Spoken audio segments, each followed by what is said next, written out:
اسلام کله خورېدل شروع شو نو د کافرو دشمنی مضبوطه شوه او مخالفتونه یې زیات شروع کړل.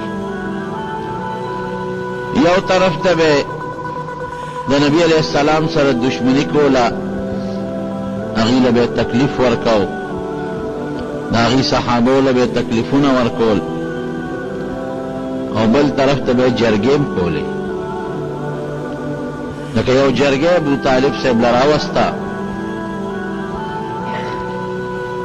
ابو طالب له جرګه راوسته او د مکې دا غټ غټ کافران لوی لوی مشرکان پکې و، ابو جهل او عتبه او شیبه دا خلک ټول پکې شامل وو. جرګه یوه نه وه، 3 جرګې یې راوستې وې.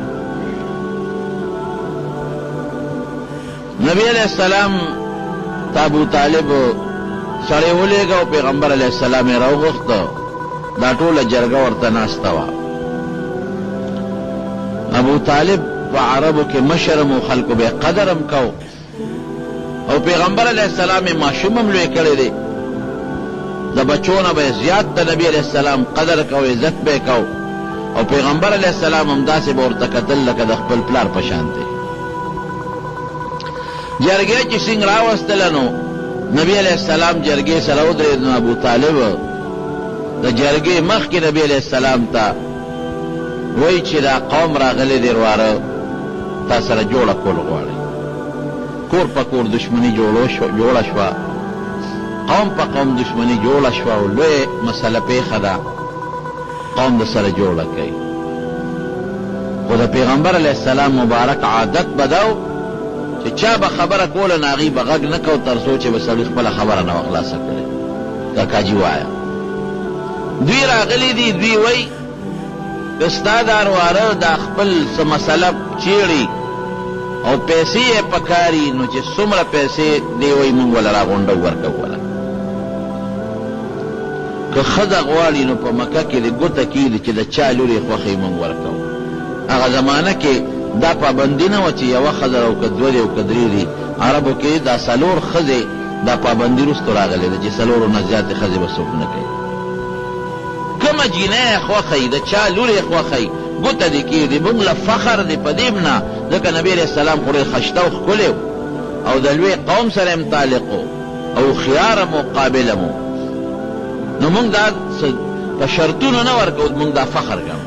دا زموږ دپاره لوی عزت دی چې زموږ د یو قوم د یو قبیلې جینۍ په ده باندې واده شي. دې چې کومه خوښوي ګوته دې کېږدي موږ وله ورکوو. که دې مشري د دې کلي غواړي، اوس نه موږ مشر دی. که د علاقې غواړي، د مکې نه بار د نور علاقې، یاره هغې کې به موله موږ وګرځو، کوشش به وکړو او مشري به وله را پیدا کړو. خو نور دې موږ سره جوړه وکړي. په څه جوړه به په څه کوو، جوړه ورسره په داسې طریقه کوو چې موږ د ده دین هم نه چیړو. دې پیشه خپل مونځ یې پیشه کوي دی، دا خپل چې دی کوم عبادتونه وایي دا دې هم کوي، دا په دا پابندي پې نه لګوو. ملګري چې څه کوي ادب کوي، هغې پابندي پې نه لګوو. خو دا یو پابندي به پې لګوو چې زمونږ د دین بد به نه وایي. زمونږ چې کوم نظام دی خپل، دا نظام به نه چیړي، دا زمونږ دین به نه چیړي. باقي دې د خپل منځ او دس عبادت چې د ده کم خوښي، بس اب پیشه دې پیشه، مونږ به دې نه چیړو، دې مونږ نه چیړي. ابو طالب چې دا خبرې کله نبی علیہ السلام ته وکړلې، نو ابو طالب هم دا خواهش و چې دا جوړه وشي. نو ورته دا ټکي هم پکې ورواره د قوم مقابله نوره ګرانه ده، زم ستړی نشم کولی او تم نشي کولی، نو دا جوړه بخي. تا دې نه چیړې ته دوی مه چیړه، ته خپل دین چلوه، دوی به خپل دین چلوي. د دوی د خدایانو او د دوی د دین بد مه وایه، باقي لږ یو څه خپل کار کوه. نبی علیہ السلام پوه شو چې کاکاجي مې رانه جوړ لاس اخلي. نو پیغمبر علیہ السلام مخ مبارک واړو، د سترګو نه اوښکې وبهېدې چې په ټول قوم کې خو زما دا تره زما سره ولاړ دی، نور ترونه خو ټول مخالف دي، او دا خو مې د پلار په ځای تره دی، نو دیم جوړ مانه مخ اړوي. نبی علیہ السلام مبارک ورته وفرمایل، وی کاکاجي دا ټول مشران زما د قوم ناست دي، زما د دغه ذات باندې قسم چې زما ستا د چا په اختیار کې ده چې ما کوم دین راوړی، دوی پکې د دنیا هم عزت دی او د آخرت هم پکې عزت دی. نقصان پکې څه دی؟ مشري نه غواړم، پیسه نه غواړم، ښځه نه غواړم، دا به زما مشرانې، زه مشري نه کوم. دا زما د قوم مشران دي او کم دین چې ما له الله را کړی کې دي بهتري ده نه پوهېږي عرب او عجم به د خلکو تابع شي حضرت ابوبکر صدیق دی نه کته چې د نبی علیه السلام ملګری شو په ټوله دنیا حکومت نه شو د پیغمبر علیه السلام نه پس حضرت عمر ته وګوره حضرت عثمان ته وګوره حضرت علی ته وګوره رضی الله تعالی عنهم وی دا داسې دین مې والا راوړی دی چې عرب او عجم ټول به خپو ته لاندې کېږي ټول به تابع شي خو خیر یې دی پکې زما دا وی بس کرواره نورې خبرې دا پرېږده قوم بلوه شوې ته مونږ ته نصیحتونه نور مه کوه خو دا چې مونږ د څه وایو دا ومنه وی ښه نو خبره واورئ دا یو لاس کې دا خو لا ښځه او بادشاهي او مال دی دا راکوي د یو لاس کې راته سپومۍ راښکته کي او په دې بل لاس کې راته نور راښکته کي نو په هغه ذات مې د قسم چې زما سا د هغه په اختیار کې ده چې دا خپل مقصد به چرې م پرې نه پرېږدم سبکم هو الذي ارسل رسوله بالهدى ودين الحق ليظهره على دينه ټول دینونه به د اسلام د خپو لاندې راولم اسلام به غالب کوم هر دین دا به د اسلام تابع کوم اسلام چې ما لکم دین الله را کړی دی دا به اوچتوم باقي دینونه به د اسلام د خپو لاندې اعلانوم نه پرېږدم نور دینونه اسلام به غالب کوم مقصد د نبی کریم صلی الله علیه وسلم سو چې په دې مخ د ځمکه د اسلام غلبه راشي او د دین اسلام غلبه راشي افسوس زموږ راله خو بیا تتر بتر شوه اوس هم موږ اوسېږو ځان ته وایو مسلمانان اوسېږو د مسلمان په ملک کې دعوه د اسلام کو او د اسلام په مقابله کې نور قصې خوښې د اسلام هم نه دی خوښ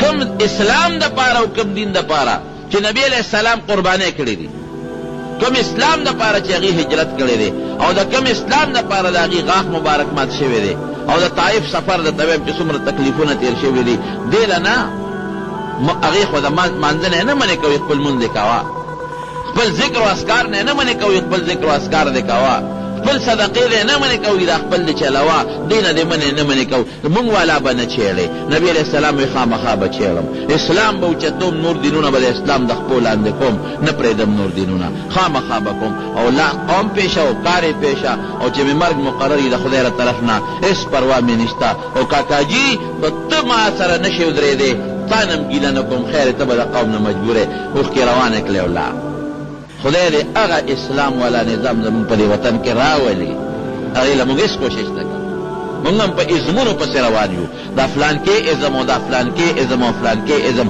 الله وایي نه رضیتو لکم الاسلام دینا ما د ژوند د طریقو چې کوم نظام د له خوښ کړی دی هغه اسلام د اسلام د زندګۍ د طریق چلېدو نظام یوازې مونځ او دس اسلام نه دی یوازې ذکر و اذکار نظام نه دی یوازې زکات نظام نه دی یوازې اسلامي جامه نظام نه دی پیغمبر علیه السلام چې کوم اسلام راوړی دی رضیت لکم الاسلام دینا کوم اسلام ادخلوا فی السلم کافه د نوک نه سره پورې بچي ښځې ټول معاشرتي امور انفرادي زندگی دا ټول به د اسلام لاندې تېرو الله دې زمونږ په وطن کې د اسلام نظام راولي کوم دپاره چې رسول الله مبارک محنت کړی دی دغه له محنت کړی دی د نورو څیزونو نه خو کافرو نه منې کوه سره جوړه کوله هر څیز کې ورسره ملګرتیا کوله بې دا به نه کېږي لیظهره علی الدین کله زه به دا دین دا په ټولو دینونو غالب کوم او هغسې وکړله چې اسلام الله په ټولو دینونو باندې غالب کو او د حضور پاک د مصلې نه بیا اسلامي فیصلې به کېدلې دغه مصله وه د حضور پاک او زناکار ته به ترې رجم میلاوېده سنګسارېده به د غل لاس به ترې پرې کېده او ډاکوله به سزا میلاوېدله دغه مصله وه پیغمبر علیه السلام دې مصلې له هغه طاقت غوښته هغه خدای بیا حاصل کړ محنت وشو الله حاصل کړ د مارونو چې داسې مخې ته وکړ نو ابو طالب ورپسې اواز وکړ پوه شو بچي په شانې لوی کړی دی وراره وی دې خوا راشه ته څه وایې چې زه به دنه لاس والمه هېڅ فکر چې ونه کې د دې ټولو مشرانو د لاس خلاصي زه به د سره یک تنها ولاړم زه خپل کار کوه خپل هېڅ فکر چې ونه کې زه دنه لاس نه اخلم ما ته خو د پلار نه یتیم پاتې ما ته خو د خپل نیکه نه د پلار نه عبدالمطلب نه د خپل پلار نه چې ستا نیکو یتیم پاتې د ستا د پلار نه عبدالله نه ما ته یتیم پاتې زه تا نشم ضایع کولی ستا د سترګو اوښکې کرکڼې نشم لیدلی هېڅ فکر چې ونه کې جرګې درې وشوې نبي علیه السلام سره درې ځله دوی خپل غټ غټ واړه خو پرېږده غټ غټ میټینګونه، دا کار نرواله میټینګونه ډېره وه، غټ غټ میټینګونه وشو، خو د پیغمبر علیه السلام هم دقه یو خبره وه، اسم نه غواړم، قل ما اسألکم علیه اجرا، په دې خپل مشن پیسه نه غواړم، ان اجري الا علی الله، اجر خو د خدای نه غواړم، ښځې او بچي او هر څه خو د الله په لاس کې دي. ناکام شو، نو چې دې کې ناکام شو نو بیا یو بله فیصله راوړه، بیا رالل زه وی بیا بله فیصله را سره وکړه، داسې به وکړو یو کال به موږ ستا تابع یو، ستا دین به چلو، یو کال ته موږ سره ملګرتیا وکړه زموږ د دین تابع شه، یو کال زموږ نظام، یو کال ستا نظام، یو کال ستا اسلام والا نظام او یو کال زموږ نظام. نبی علیہ السلام دا خو د دکاندارۍ خبره نه ده چې یو کال به دکان ته چلی او یو کال به چلو، او داسې ګډه چیلی خو نه دي چې یو کال به ته پېخلې او بل کال به زه پېخلم، او داسې ځمکه خو نه ده چې یو کال یې ته کر او یو کال یې زه کرم، دا خو د عقیدې او د ایمان خبره ده. آیت نازل شو، قل یا ایها الکافرون لا اعبد ما تعبدون ولا انتم عابدون ما اعبد ولا انا عابد ما عبدتم ولا انتم عابدون ما اعبد لكم دينكم ولي دين. وی بس پته ولګېده چې تاسو زما ملګرتیا نه کوئ او زه خو ستاسو نه کوم، تاسو زما خدای ته شا کړې ده، ما ستاسو بوتانو ته شا کړې ده، زما خپل یو دین ستاسو خپل دین، زه بېخمو ده چې په دې کارو نه شو، چې په جرګو مو نه شو، دې خو په یو مونږ ته نه رامایل کېږي، نو بس میټینګونه یې وکړل، وی داسې کار کوو چې بس په دې مسلمانانو باندې تکلیفونه ورکړي، وهل شروع کړي، دا کمزوري وهی او جګړې ورسره وکړي او دا غلامان مریان هم وهی. نو چې دا سلسله شروع شوه نو نبی علیه السلام ته دا پته ولګېده چې حبشه کې یو بادشاه د نجاشي، اصحمې نوم و، هلک ښه سړی دی، انصاف مزاج سړی دی، نو صحابو ته یې ویې داسې وکړئ چې چاته تکلیف وي نو تاسو له اجازت یې حبشې ته لاړ شئ. نو 11 سړي او 15 کسان د پیغمبر علیه السلام په حکم او په اجازت حبشې ته لاړ. حبشه د جدې چې دا کوم لوی دریاب د جدې سره خوا کې، یو طرف ته جده ده، د دې دریاب پورې غاړه یو کیسه ده، هلته حبشه ده، لاړه. هغه 11 سړي او 15 ښځې څوک دي؟ د هغې نومونه درته وایم. یو پکې حضرت عثمان رضی الله عنه ده، او بیبي موسره ده، حضرت رقیه رضی الله تعالی عنها، دا د پیغمبر علیه السلام مبارکه لور ده، هم ورسره شو عثمان او د هغه بیبي. یو پکې ابو حذیفه دی. ابو حذیفه څوک دی؟ دا د مکې د کافرانو چې کوم سردار و عتبه د هغه زوی دی، پلار یې کافر، زوی دومره تکلیف کې د پلار به و او قوم به و چې ټینګېدی نه شي غریب حبشې ته. حضرت ابو حذیفه رضی الله عنه د عتبه زوی او د هغه ښځه مو سره وه، سهله د ښځې نوم و، سهله د سهیل لور، سهیل ځان له لوی کافر دی په هغه وخت کې، هغه سره هم ښځه ده. یو بل کس و ابو سلمه به یې ورته وی، او د هغه ښځه وه حضرت ام سلمه رضی الله تعالی عنها. دا ام سلمه رضی الله عنها بیا وروسته خدای پاک د پیغمبر علیه السلام نکاح له راوستی ده، ابو سلمه او د هغه ښځه ام سلمه. یو صحابي دی حضرت عامر ابن ربیعه، او هغه سره هم خپله ښځه وه، لیلا یې د ښځې نوم و، لیلا بنت ابي حبشه، د هغه ښځه ورسره. یو بل صحابي دی حضرت ابو صبره رضی الله تعالی عنه، او هغه سره هم خپله ام کلثوم بنت سهیل، د سهیل لور ده. یو بل صحابي دی حضرت عثمان ابن مزعون رضی الله عنه، چې دا د پیغمبر علیه السلام رضاعي ورور و، او د مدینې منورې هجرت چې وشو د لومبې پکې دا غریب وفات شوی هم دی، عثمان ابن مزعون. مدینې ته چې هجرت وشو لومبې دی وفات شو، او پیغمبر علیه السلام مبارک د ده قبر ته کېناست نو ژړلې، او بیا چې قبر یې ولا تیار که نو نبی علیه السلام یو صحابي ته ورشي او تیږه راوړه چې په دې سر یې ولا کېدو په دې قبر چې بل پرې د خپل ورور پیژنه، او تیږه درنه وه چانه شوله اوچتولې. نو نبی علیه السلام په خپله پاڅېد، صحابي وایي د حضور پاک د هغه سپینو لیچو هغه منظر مې اوس هم په سترګو کې دی چې لستوڼې اوچت کړل او هغه تیږه یې راواغېسته او په قبر یې ورته کېښوده، وایي په دې به د خپل ورور دا قبر پیژنه. دا غریب هم حبشې ته د هجرت وکړو.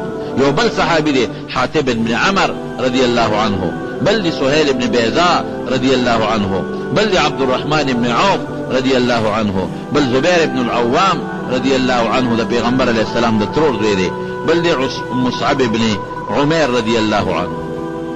دا 11 سړي او دا 15 ښځې دا لاړل او اتفاق ته ګوره الله مدد کو چې څنګه حبشې ته چې څنګه دوی د مکې نه ووتل نو د مکې کافرانو ته پته ولګېدله چې دا 1115 کسه خو رانه ووتل قوم یې ولېږه وی شا به یې راوینیسئ زر یې راولې پاتکړو کې راولې په زنځیرونو کې دا رانه تښتي کم خوا چې کافر ورپسې وو دوی مخکې وو چې دوی جدې ته ورسېدل کښتۍ تیاره ولاړه وه ډکه شوې وه د یو څو کسانو ځای پکې و حبشې ته تله کښتۍ نو دوی وله 15 درهمه ورکړل په 15 درهم یې ورسره په کرۍ خبره وکړه او وروختل چې کښتۍ روانه شوه سمند یې لاړه دا کافر غاړې ته ور ورسېده خو بیا خو کښتۍ روانه شوې وه دا دقسې حق دک پاتې شو دا 14 کسان دا حبشې ته ورسېدل چې حبشې ته دوی لاړل واقعي د حبشې بادشاه ښه سړی و نجاشي دوی له ډېر ښه امن ورکړ او زه بیغمه خپل کار کوئ دلته تاسو ته هېڅوک هم غږ نشي کولی اتفاق ته ګوره یو پراپیګنډه خوره شوه وی د مکې خلک مسلمانان شوي دي یو غټه پراپیګنډه خوره شوه نو دوی خوشحاله شو دوی وی چې راځئ چې خپل کلي ته ځو خپل وطن ته ځو ځکه خپل وطن پرېښودل خو ګران کار دی ځای چې ځو نو دوی واپس رالل چې رالل نو هغه خبره دروغ ختلې وه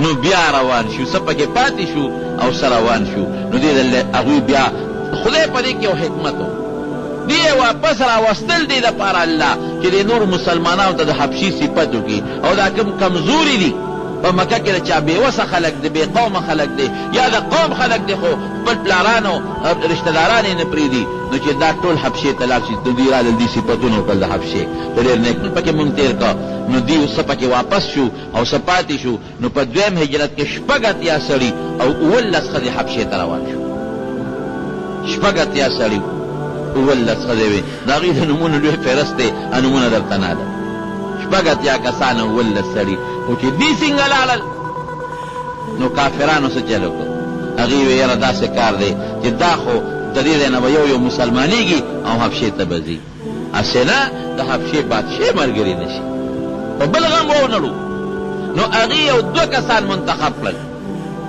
یو عمرو بن العاص رضی الله عنه دغه وکیلا کافر دی وروسته مسلمانېږي او یو عبدالله ابن ابي ربیعه دا 2 کسان یې منتخب کړل وی داسې وکړئ چې تاسو لاړ شئ د حبشې بادشاه ته نجاشي له او تحفې تحایف یې ځان سره واخېستل د دنیا نو تاسو به لاړ شئ نو د هغه چې کوم د دربار خلک دي نږدې وزیران او د هغه د پارلیمنټ او د مشورې خلک هغوی له تحفې ورکړئ او په خپل اعتماد کې والې او بادشاه ته ووایي چې دا خلک دي او دا مونږ ته راواپس کړه مکې ته نو دا خلک پرې راوشړه دوی لاړل حبشې ته ورسېدل چې دوی ځان سره بلا تحفې او تحایف وړي ځکه ټول قوم مخالف دي قوم پیسې را جمع کړي دي تحفې تحایف د نجاشي بادشاه درباریانو له ورکړئ وزیرانو له سکرټریانو چې دا کم رشوت خواره دوی له پیسې میسې ورکړئ او دوی له تحفې هم ورکړئ وی دا والی او مونږ بادشاه سره میلاو کې او دا کم خلک چې کم تاسو سره زمونږ دا دشمنان راغلي دي دا مونږ ته واپس کړئ چې دا مونږ مکې ته وځو هغوی ودرېږه بغیر د بادشاه نه خو دا کار نه کېږي بادشاه نه مشوره لو که د هغه نه بغیر یې درکوو خبر شي مونږ ته څه ضرر نه رسېږي چې بادشاه سره یې مشوره وکړه وی صاحب څه چرپسند راغلي دي د مکې نه او هغوی پسې د مکې یو ډله راغلې ده یو 2 غټ غټ مشران دي هغوی وایي چې دا مونږ له واپس کړه نو صاحب په دې خوښوي نو دا شرپسنده چې دلته مونږ ته شر جوړ نه کړي دا به ورسره واپس کړو نجاشي وي څنګه د ما د اجازت نه بغیر یې واپس کوئ راولې 2 ډلې راولې دغه تاسو چې ورته شرپسند وایې دا هم راولې او چې دا څوک ورپسې راغلي دي دا هم راولې زه ورسره یو څو خبرې کوم حضرت جعفر رضی الله عنه د پیغمبر علیه السلام د تره زوی هم په دې ډله د مسلمانانو کې دی او وایي چې مونږ راغونډ شو نو مونږ رپېدو چې یا خدایه دا به اوس څه کېږي د نجاشي دین خو هم جدا دی زمونږ دین خو هم جدا دی او دا خو دې تحفې تحایف هم راوړي دي او درباریانو له یې ورکړي دي او نجاشي له ځان له تحفې راوړې وې رښتیا هم واپس نه کړي څه به وایو صحابو میټینګ کو چا وې دا ځکه تپوس به رانوس کوي د عیسی علیه السلام عیسی علیه السلام خو د خدای پیغمبر مونږ منو او دوی خو ورته خدای وایي دا نجاشي او دا حبشې والا دا به څه کېږي لوی ازمایښت دی فیصله یې په دې وکړه چې رښتیا به وایو رښتیاو کې چې څه خیر دی که نه قسم دی که دا په بل څیز کې شته دی په رښتیاو کې ډېر لوی خیر. تاسو ته عبدالقادر جیلاني رحمت الله علیه د رښتیاو قصه نه معلومه؟ هغه غلو چې قافله ګیره کړله ټول یې لوټ کړل. درته وایي بچې تا سره څه دي؟ وایي ما سره دومره دومره پیسې دي. وایي کوم ځای دي؟ وایي دې ځای کې پرتې دي. چې ویې کتل وایي خلک پیسې پټوي او ته مونږ ته اړوې غلو ته پیسې ښې دا ولې؟ وایي مور راته وایي چې بچې دروغ به نه وی، دروغ نه وي. ټول غله چې څومره ډاکوان وو د عبدالقادر جیلاني رحمت الله علیه په لاس یې بیعت وکړو، د هغه خوله یې مریدان کړل او ټولې قافلې ته خپل مال واپس کړو. رښتیا به وی، دروغ به چرې نه. دروغ د خدای دشمني ده، دروغ ډېره لویه ګناه کبیري ده. الله خفه کول دي، بنده خوشحاله او الله خفه کوي، داسې به چرې نه کوي. خدای دې رانه خفه نه شي. فیصله یې په دې وکړه چې جعفر ته، دا جعفر څوک د حضور پاک د ابو طالب زوی دی، مسلمان. ویل اشتیا به وایو ډېره ښه ده چې څنګه دا دوه کافران چې کوم لیږلي یو دا مخکې تلي دربار کې ناست دي او درباریانو ډېر صفت هم کړی دی او ډېر قدر یې مولا وکړ، دی کې دا مسلمانان وردن نه شو. دې څنګه وردن نه شو نو دی وی السلام علیکم ورحمت الله وبرکاته. د نجاشي دربار ته چې به څوک ته نو سجده به یې ورته کوله. کافر چې ورغلل هغوی ورته سجدې وکړې، مسلمانان چې ورغلل سلام یې واچو. بس درباریانو ورته وویل صاحب موږ درته نه وایو چې دا کبرجن شر پسند. او مشرکانو کافرانو مو وایي صاحب ودې لیدل ستا د دربار دا قدر دی، عزت یې دله داسې وکړه چې څوک راځي تا ته سجده کوي او دوی درته څه دوه درې ټکي وایي، سجده یې راته ونه کړه. نجاشي غوسه کو. نجاشي د مسلمانانو نه تپوس وکړه، وایي دا ما ته هم سجده ولې ونه کړه او دا څه ټکي ما ته ووایي؟ وایي صاحب مونږ یو کس دی زمونږ پیغمبر دی، هغه مونږ ته دا تعلیم را کړی دی چې کله یو بل سره ملاقات کوئ نو یو بل ته به دعا کوئ السلام علیکم ورحمت الله وبرکاته. او دا تعلیم یې را کړی دی چې ما سوا د الله نه بل چاته به سجده نه کوي. دا مونږ ته خپل پیغمبر ښوولی دی. وی صاحب اوشاله دا خلکه درباریان ورته وایي. وی چپ تاسو نه پوهېږئ، صبر وکړئ، تحقیق به کوو، هغې نه پس به نورې خبرې کوو، تحقیق به کوو. وی ښه وایه که نه تاسو ولې دلته راغلی یې دې حبشې ته او دا قوم در پسې راغلی دی مطالبه کوي مانه چې دا مونږ سره کا څنګه راغلی څه چل دی؟ حضرت جعفر ابن ابي طالب پاسېد، یو ډېر ښایسته ښکلی تقریر وکړه د نجاشي په دربار کې او دربار لګېدلې ټول وزیران او امیران او ګورنران او دنیا ناسته را او دې پاسېد او دا تقریر یې وکړ.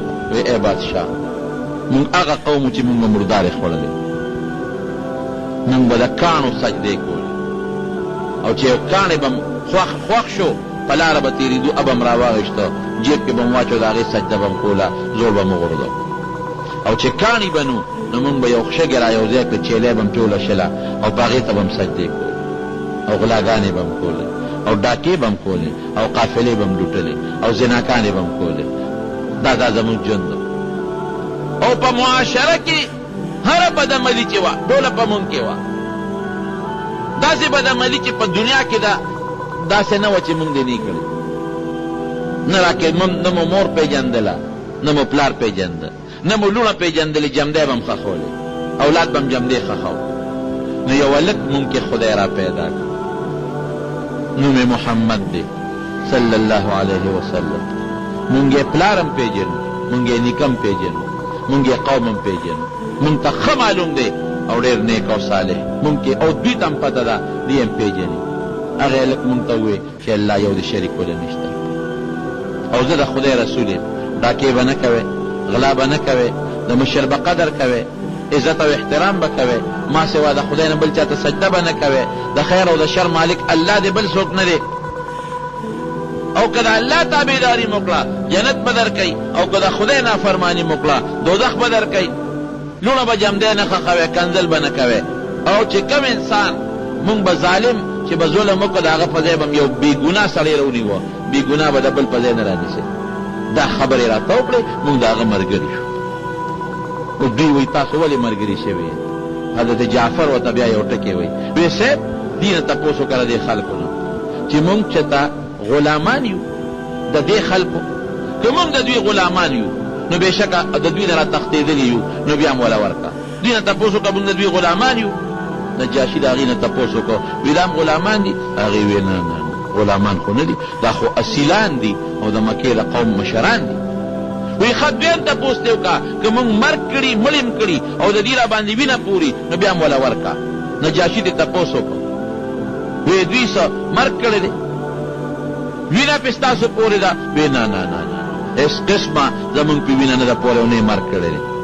وی ښه درېیم تپوس دې وکړه که مونږ غلا کړې او د دې نه تښتېدلي یو مال هم ترې راوړي نو بیا هم وله ورکړه. نو هغه ته بیا تپوس وکړه هلکه څه مال یې رانه راوړی دی؟ وی نه نه نه یو روپۍ هم رانه راوړی، یو قیرات یې هم نه دی راوړی. نو چې هر کله غلامان یې نه یو، مړ هم ته نه دی کړی، مال هم ته نه دی راوړی، عزت ته موله تاوان نه دی رسولی، نو دوی په څه بنیاد مونږ نجاشي ورته څه وایي؟ حضرت جعفر رضی الله عنه ته بالکل حضرت جعفر وایي سوچ مې کو چې قرآن ورته د کم ځای نه وویم، کم ځای نه وویم. وی اتفاقا کاف ها یا عین صاد ذکر رحمت ربک عبده زکریا، دا آیتونه د حضرت زکریا علیه السلام او د یحیی علیه السلام، او بیا دا مې ورته تلاوت کړ. وی چې دا مې تلاوت کړ د نجاشي د سترګو نه د اوښکو قطار روان شو. وإذا سمعوا ما أنزل إليه ترى أعينهم تفيض من الدمع مما عرفوا به. چې کله د قرآن تلاوت دی خلکو ته شروع شي د سترګو نه د اوښکو قطار بیا بهیږي. ویې ژړل. وی صاحب بس اپوی شو د مکې کافران او درباریان چې نجاشي لخوا یې نرم کړ. نو فورا وی صاحب د عیسی علیه السلام تپوس دې وکړه. مطلب یې دا و چې عیسی علیه السلام ته خو ته خدای وی او دوی خو د خدای بنده وی، دوی کې به راګیر شي. نو هغه ورته وی ستاسو له د پیغمبر د عیسی علیه السلام متعلق څه خیال دی؟ حضرت جعفر وی ما ورته ووی چې زمونږ پیغمبر وی چې عیسی علیه السلام د الله بنده او د الله رسول د خدای زوی نه دی. وی وګوره چې که نه ستاسو خدای ته د خدای بنده وی، دا عقیده ده. او درباریان هم غصه شو او وزیران هم غصه شو ځکه خو عیسایانو زمونږ خدای ته د خدای بنده وی. نجاشي وی غلی کښېنی، یو ډک یې راوچت کړ، یو معمولي غوندې ډک یې راوچت کړ او داسې یې کړې. وی قسم مې د الله په ذات دی چې دا د عیسی علیه السلام متعلق څه ووی، عیسی علیه السلام د دې نه دومره هم زیات نه دی. ټکې ویلې او اډر یې وکړ وی چې څومره تحفې تحایف هم ځان سره راوړي دي وی دا ټولو ته واپس کړي. زه په مخامخا دا زما میلمانه دي. اوسه پورې عام خلک وو، اوس د نجاشي بادشاه میلمانه شو. دا مسلمانان لکه میلمنو غوندې به په حبشه کې دي ژوند تېری.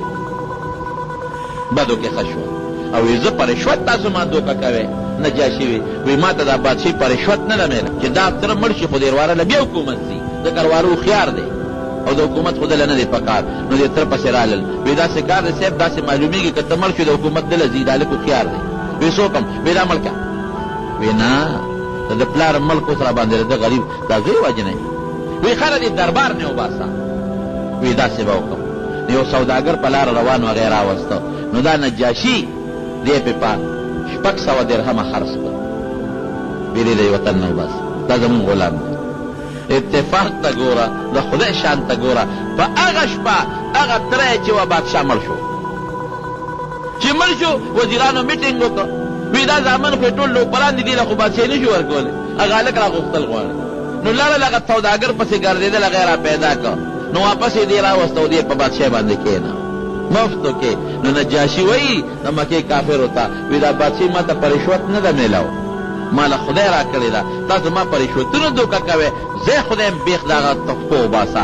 سرمنې ما پسې د مکې نه په تحفو کې راوړي، دوی سرمنې مرمنې وړوي او نور څیزونه هغې ورته واپس کړل او خوار او رسوی را رخصت کړل. او دا مسلمانان چې دا کم 18 مسلمانان او 19 ښځې دي، دا زما د نن لکه میلمه غوندې بدلتی، زه اوسېږې بېغمه. نو صحابه کرامو خوشحاله. دا صحابه بیا کله رالل؟ دی چې کله نبی علیه السلام مبارکه هجرت وکړه د مکې نه مدینې ته، نو دی مدینې ته بیا راغلی. هم حضرت جعفر ته پاتې شوی دی، دی وروسته راغلی دی.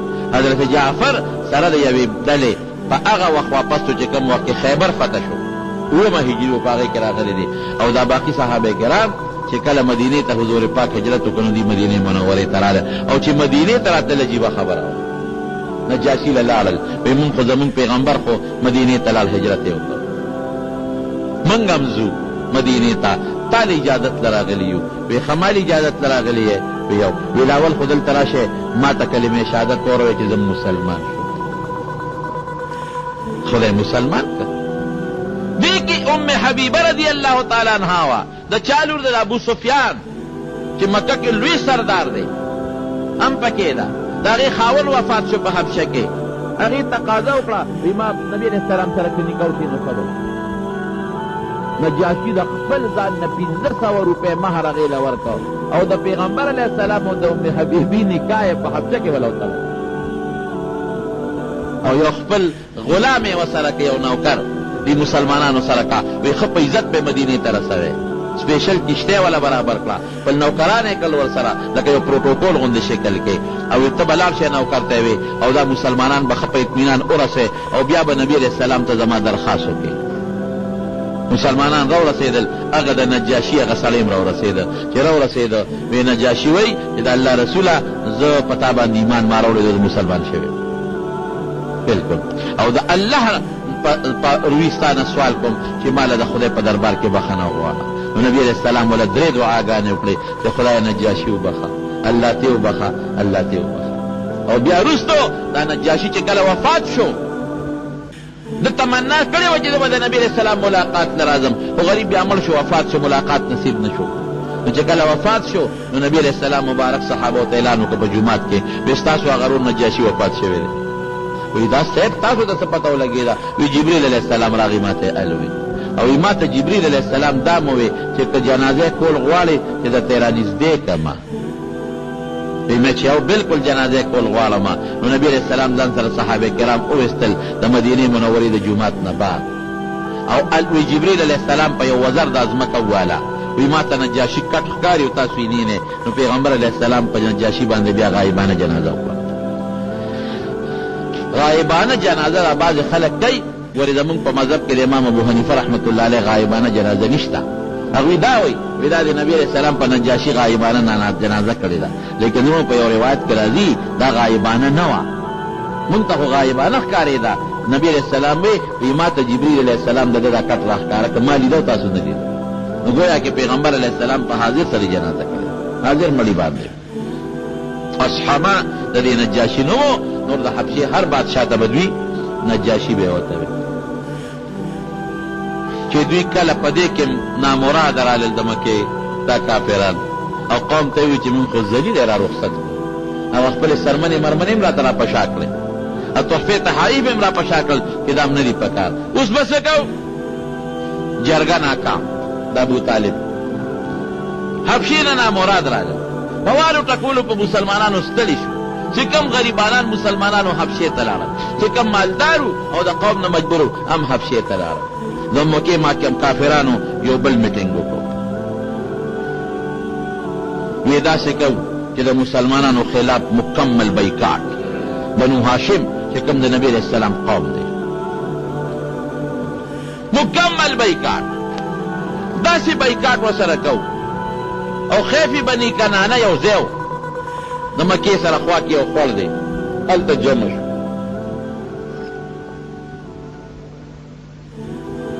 هلته جمع شو د مارونو لږ تعاون وکړئ ښه جومات کې زمونږ کار تقریبا انشاءالله رنګ روغن نه بغیر په خلاصېدو دی ډېر زیات کار هم په جومات کې وکړو برم فرش واچو او د جنګلې باندې هم تاسو ته پته راولګېدلې نو زمونږ به ډېر قرضدار یو پیسې مول یو بل نه راغېستې یو بل نه موله پیسې راغېستې دي او هغه مو دا قرضې مرضې خلاصې کړي نو تاسو مهرباني وکړئ مونږ خو تاسو ته وي چې بار مونږ چندې نه غواړو خو چې کوم ستاسو څه وس کېږي د خدای د رضا لپاره نو دا جومات ته لمونځ هم پکې کېږي او حفظ درس هم پکې شروع دی او بله به خصوصا د حفظ درس کېږي نو لږ غونې تعاون وکړي بل زمونږ یو نیت دی جومات ته بل هم دی مونږ ته د دې دغه ډېر لوی مسله ده د دې لوډسپیکر چې کله بجلي نه مونږ ته مسله ده نو جنریټر مونږ له پر اوس کال چې اغشت دی خوا شور کوي ډېر زیات اراده مو دا ده چې ډېر یو پی ایس والي هغه ښي په هغه شور هم نه کوي نو کله چې اواز کېږي او پراره یې واغېسته خو ډېر به ښه شي یو پی ایس چې هغې سره بیټري لګي او که نه نو دا مو نیت دی ورته نو مهرباني وکړئ لږ یو پټې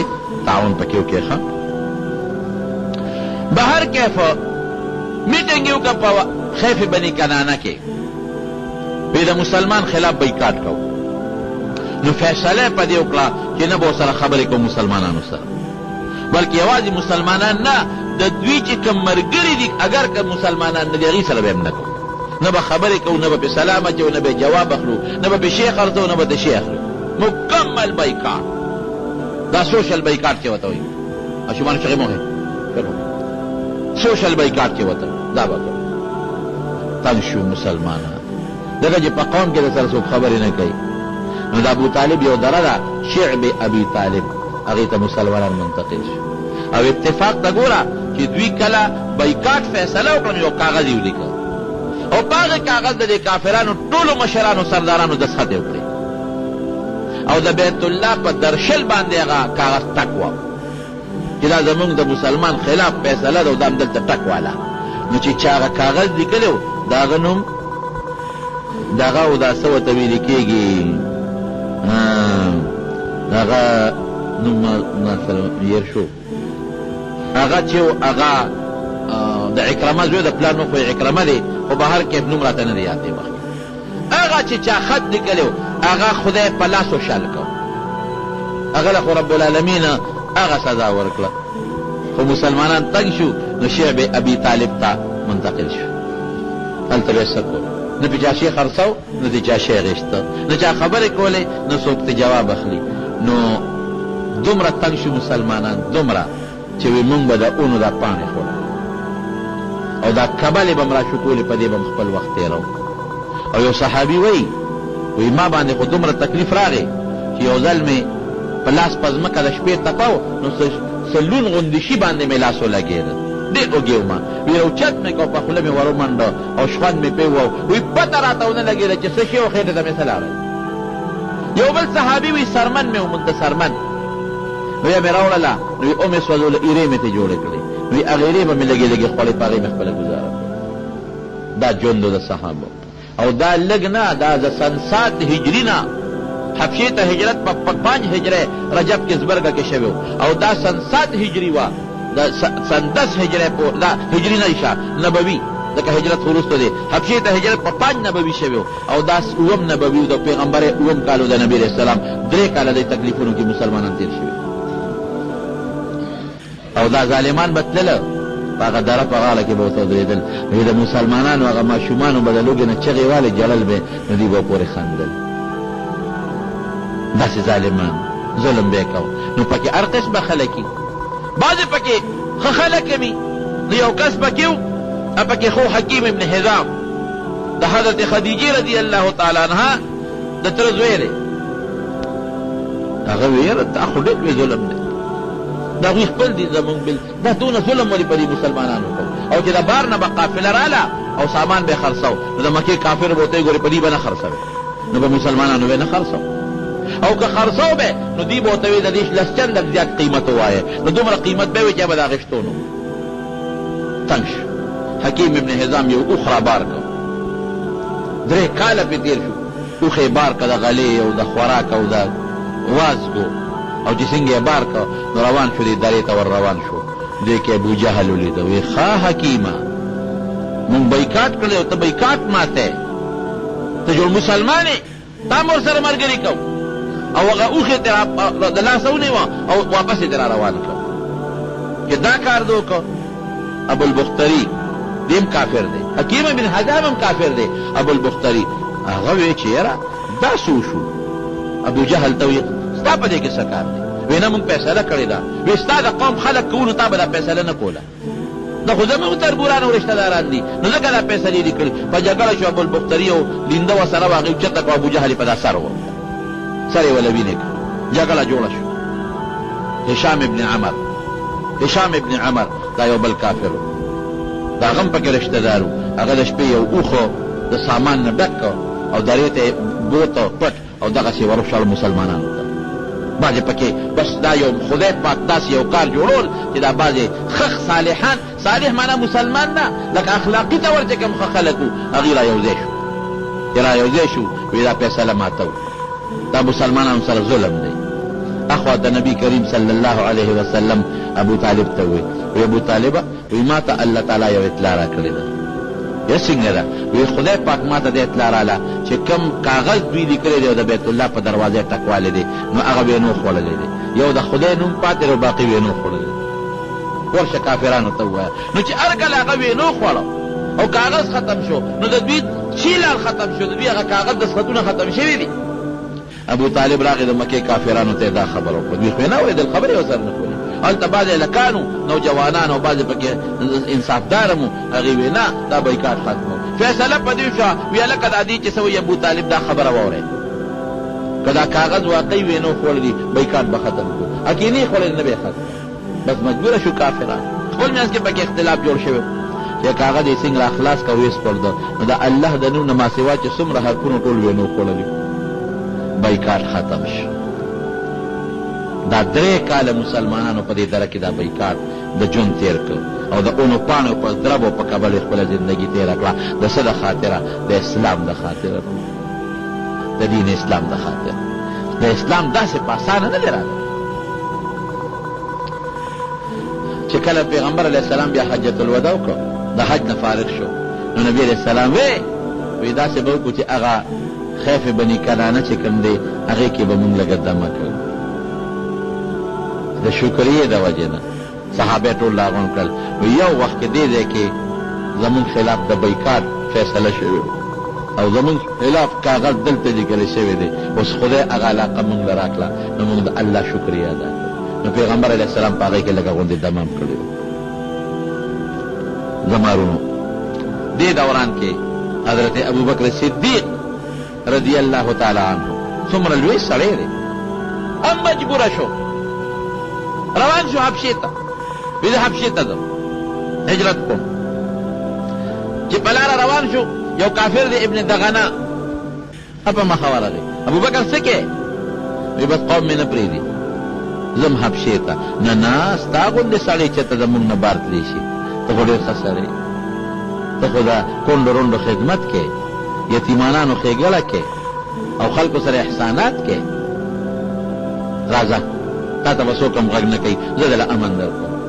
ابن دغنه راغی او د مکې په ټولو سردارانو وګرځېد. وی ابوبکر ولې وباسئ حبشې ته یې شړئ؟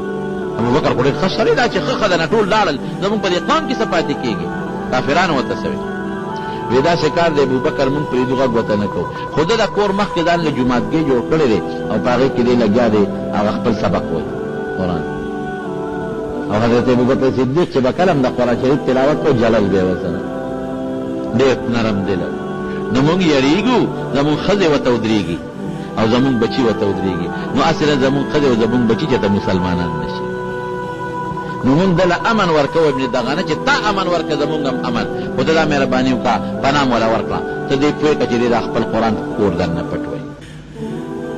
ابن دغنه راغی ابوبکر ته وی ګوره ما دله پناه درکړه، څوک به هم درته غږ نه کوي، خو ته مهرباني کوه دا خپل قرآن او دا مونځ یې کور کوه. وی ډېره ښه ده. اوس ترې اوستی یو څو ورځې دننه خپل مونځ کوه، قرآن به پکې لوسته، بس ټینګ نه شو، بیا بار راووته. د دروازې مخې ته هغه جوماتګي کې به مونځ کو او پس تلاوت د قرآن شریف به یې پکې کو او جلل به یې ورسره. څومره د کافرانو ښځې بچي به تېرېدل ورته به ولاړو.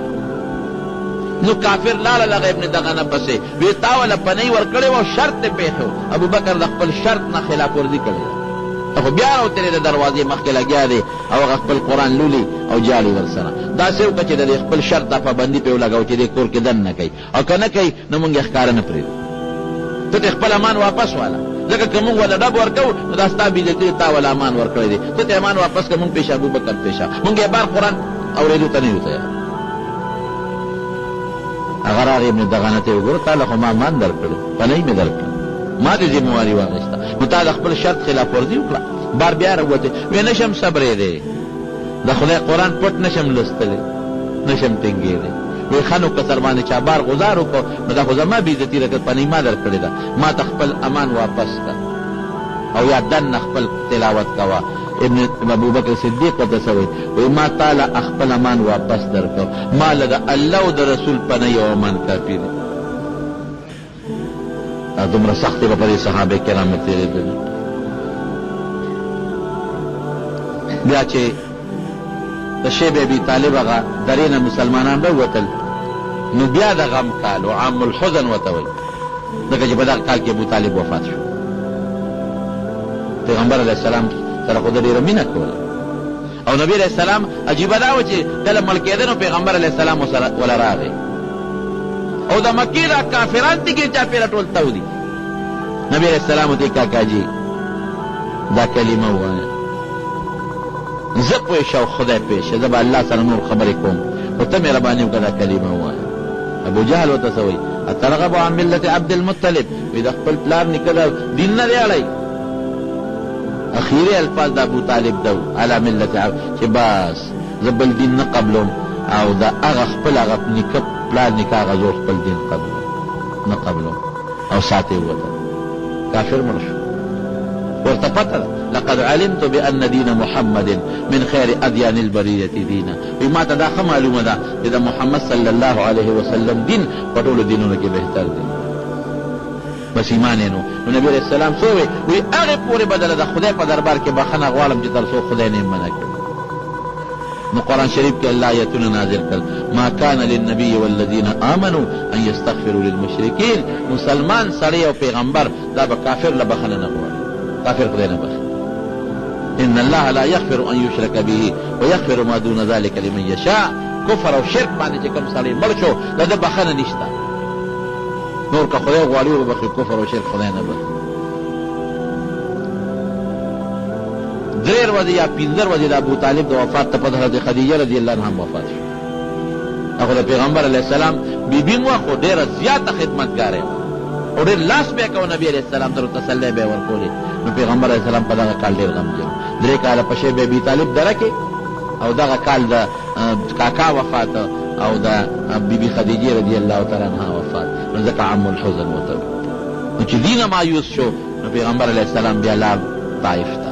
هغه واقع د طایف انشاءالله امرته بله جمعه کې خو صرف دومره مې د پیغمبر علیه السلام مبارک دا حالات لږ را شروع کړي دي چې تاسو ته دا معلومه شي چې نبي علیه السلام د دې دین دپاره څومره محنت کړی، څومره خواری کړی.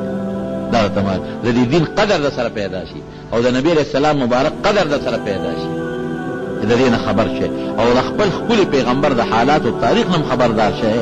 جمدې قوم هغه دی چې د خپل مشر تاریخ هېر نه کړي. څوک چې د خپل مشر تاریخ هېروي دا جمدیني دا مړ قوم. ملګري دی نن 4 بجې عمرې له روان دی. الله دې په خیر ورسوي، خدای دې په خیر او په خوشحالۍ ورسوي. الله یې د قبول شوي عبادتونو سره واپس راولي روغ صحت سره. موږ به ورته دلته دعا کوو، دی به موږ ته دلته دعا کوي. دی زما مور بیبي ته دعا کوو. دا زموږ یو واقعي ملګری دی جاوید صاحب، د هغې والده وفات شوې وه په هغه ورځ پېښور کې ومه، یو مریض سره نه و رارسېدلی. نو هغه جاوید صاحب زموږ ملګری دی حاجي صاحب او مور یې وفات شوې ده. الله دې ولې مغفرت نصیب کړي، خدای پاک دې وبخي او د آخرت لوی خوشحالۍ دې الله نصیب کړي. علي والد صاحب هم زموږ د جمعې مستقل ملګری.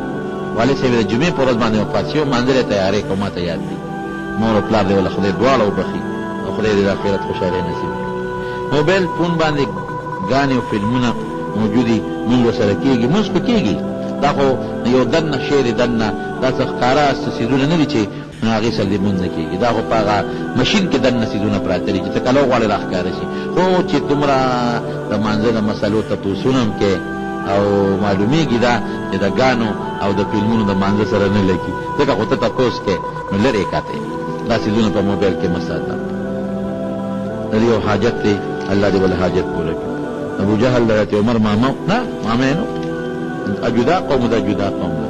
دې موږ زما د مور د شوګر مریضه ده، رب العالمین دې ولا شفا ورکړي.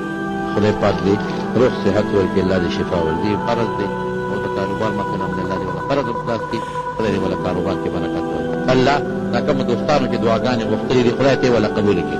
خدای چې دا چا رزق کې تنګي وي ته ولا فراخ رزق ورکړي. څوک بیماران دي په دې مجلس کې یا په کورونو کې الله تعالی شفا ورکړي. چاته څه فتنې دي، ټینشنونه، تکلیفونه دي، هغه په خوشحالو بدل کړي. چا یو بل سره بغضونه حسدونه روانې دي، هغه په روغو باندې بدل کړي. الله ته زموږ نه راضي شي، د نبي علیه السلام په نقش قدم هم روان کړي. د هغې مبارک د لاس د حوض کوثر اوبه هم نصیب کړي او د هغې د جنډې لاندې جنت ته داخل کړي. د هغې پرورلی شوي دین الله زموږ ژوند او مرګ نصیب کړي. خدای د فتنو د دواړو جهانونو په امان کې وساتي. کم دوستان چې د عمرو په اراده روان دي تی په خیر ورسئ، په خیر یې راوستلی کې. چا چې د حج داخلي کړی دی، به یو ورور دی زموږ هغه د حج داخله کړې ده، هغې ته هم دعا کوي چې خدای پاک یې ولې منظوري راولي. خدای دې مونږ ټول د بیت الله حج له بوتلې کې. الله زمونږ بچي صالحان او نیکان لوی کې. تم د غمونو د فتنو نه وساتې. څوک پریشانو کې مختلف پریشانۍ ولا په خوشحالو بدلې کې. تم دوستان لري لري نه راغلي په یو قدم ولا خدای اجرونه ورکې. الله زمونږ کور او بار خیر نصیب کې. د کور او بار د شرونو نه په حفاظت کې وساتې. څوک چې زمونږ د جومات دا خدمت کوي، دا د جومات کې دا کار کوي، روزګار کې منډې تړلې وي، یا د جومات